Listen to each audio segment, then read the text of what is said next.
Sunlight floods Mina's living room, illuminating a moment of pure joy. Mina, radiant with happiness, angles her new phone, seeking the perfect light for a selfie. Nearby, Polly, a parrot of striking emerald plumage, watches with a discerning eye. Polly squawks, "Without me?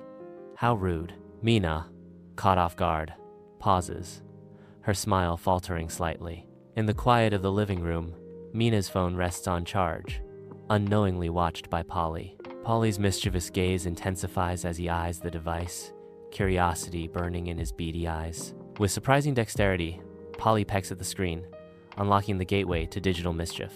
Polly navigates to YouTube, his expertise revealing a hidden world of avian entertainment. A montage of Lady Parrot videos fills the screen, captivating Polly with each squawk and flutter. The phone begins to radiate heat, a silent warning of Polly's digital indulgence. Mina enters her living room, immediately sensing something amiss. Her phone lies lifeless, drained of power, as Polly sings, "Oh, pretty parrot, your charm is magic." Mina, exasperated, questions Polly's sanity.